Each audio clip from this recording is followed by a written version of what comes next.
This is the only capture point we have left. Come on, guys. We gotta hold this, man. What are you... Oh, boy. Come on, incendiary. Get me something. How did I not... Oh. Oh, boy. Oh, boy. Come on. Woo. They're everywhere. Here it comes. We gotta get to this submarine pen. Oh, the whole team is in there. Dude. They're coming your way, bro. Get out of there. Get out of there, homie.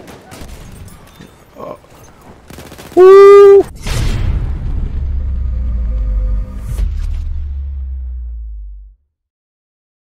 I'm sure you can hear it in my voice. I'm just getting over being sick, but I wanted to bring you all a first look and my first thoughts on this new map set to release with the Turning Tides DLC, and I believe it's called Zeebrugge.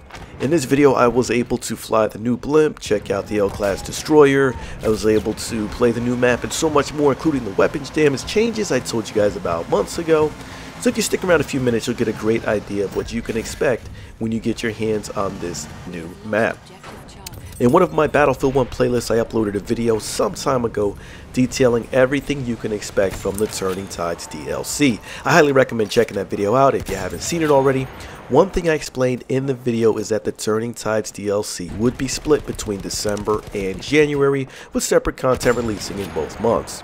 Battlefield 1 Premium holders will be getting their hands on the Turning Tides DLC in just a few days, but this map in particular will be part of the second wave of the Turning Tides DLC set to release in January. First topic we're going to jump right into is the map itself. I tested the map on the CTE and white box form without the map textures in place. The map itself is pretty dark and reminded me of a Novel Nights at Sea, however this really classifies more as an early dawn map than a night map.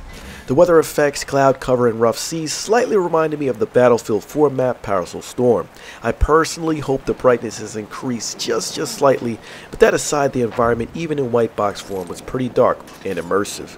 The first thing you might notice when playing this on Conquest is how linear the map is.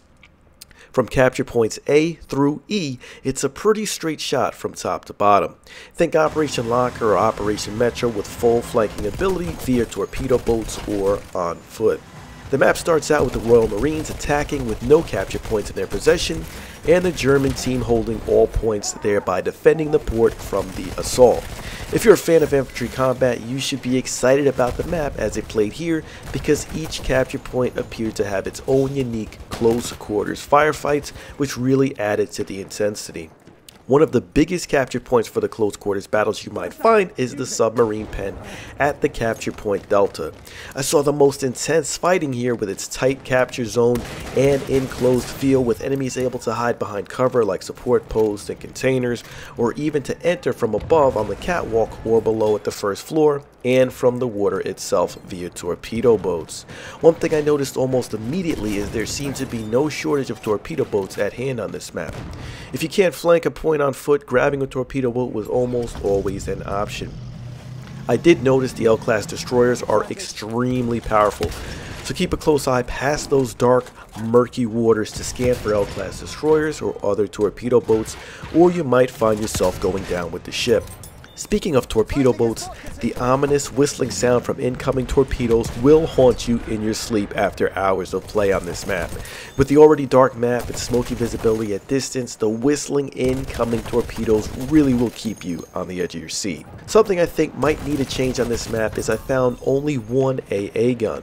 The only one I found was at Delta, which is fairly mid-map. Unfortunately, pilots steering clear of Delta seem to have free reign on infantry down below. I was able to combat the pilots via light machine guns or sniping, but one man alone versus the planes really isn't as effective as at least one more AA gun. Now onto the blimp, the brand new vehicle we have here. The name of the new flying vehicle is the Coastal Class Airship, or C-Class for short. I explained the history of this vehicle in a prior video, so I won't go crazy with the info about its past, and I'll rather right here fill you in on my thoughts while flying it, riding in it, and shooting at this thing. As a pilot of the C-Class destroyer, you get access to one slow-moving target and bombs. I didn't notice any other weapons for the pilot other than the bombs.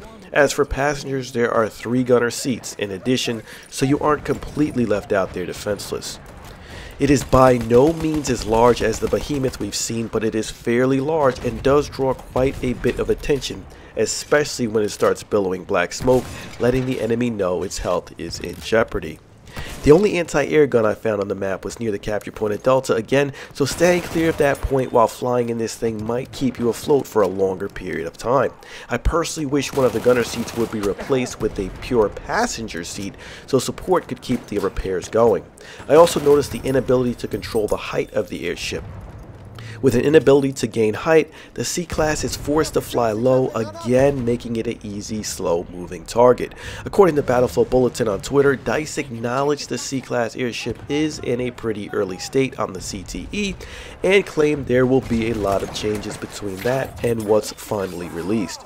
The airship and the L-Class destroyer won't be available on other DLCs or vanilla maps at first, and their addition will be determined on the road ahead. As far as weapon damage increase and the movement changes, during this build on the CTE, the weapon TTK changes were in effect as well as the movement changes. According to DICE, the weapon damage changes will not be ready this month again, but as I tested them before, it really does make weapons that previously felt way too weak, like the ribeye rolls for example, now worth giving a try. As for the movement changes, it really feels clunky in my opinion. I'm not going to beat a dead horse here, but changing the movement after over a year of a game's release is not really a good idea. Those of you who watch my content regularly know I aggressively snipe, since submachine guns like the Automatico seem fairly easy and not much of a challenge.